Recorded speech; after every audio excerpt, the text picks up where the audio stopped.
What to look for in a rental property.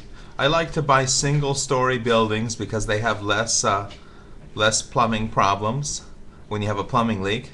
And I like to buy one-bedroom units because I find that 2 and 3 bedroom units have high maintenance, and smaller units like studios, bachelors, and singles, they have high vacancies.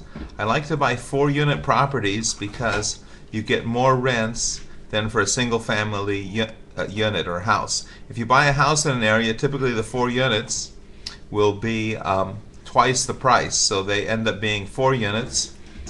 For twice the price, you end up getting the units at half the price of a single family home, so your cash flow is better.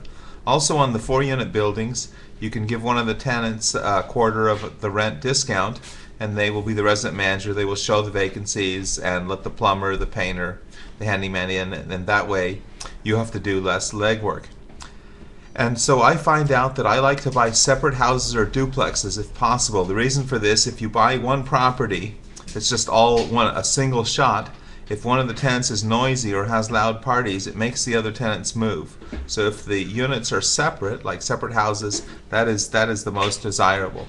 With inclined roofs, because inclined roofs will last up to 20 years, but flat roofs, when children walk on them to get their balls, or cable companies put staples in the roof for their cords, they cause a lot of damage walking on the roof.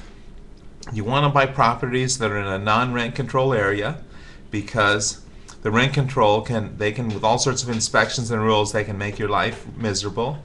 You want to buy in a quiet residential area, not on a main street, where you only pay water. If you pay gas and electricity, then that you can't charge any more rent for paying that, and if you try and do that, you'll have more vacancies. And buy a property that only needs cosmetic repairs. If you buy a property that needs cosmetic repairs, you'll get it usually at a discount over one that's in real good shape. And if the property needs major construction, that's a risk that you don't know how long it will really take to fix and get the permits and the engineers to fix it. So just avoid the major construction.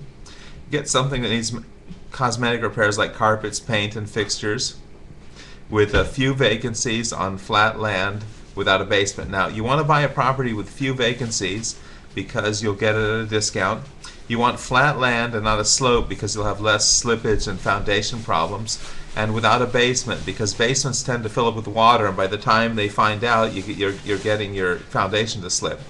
Don't buy foreclosures, because the 2 times I bought foreclosures, the city came out the next week and cited me for repairs. And in one case, they took my electric and gas meter, and when you try and do the repairs within 30 days and get all the bids and everything done in 30 days, it gets to be very costly. So get a property that has some of the units rented, and that way the city will back off and they won't remove the gas and electric meters when somebody is living there. And get a property where all the units are legal. Don't buy a bootleg where a garage has been converted into a unit, because you can be guaranteed that the city will come out one day and cite you and force you to convert it back. In LA, they require you to pay $5,000 for a single person to move.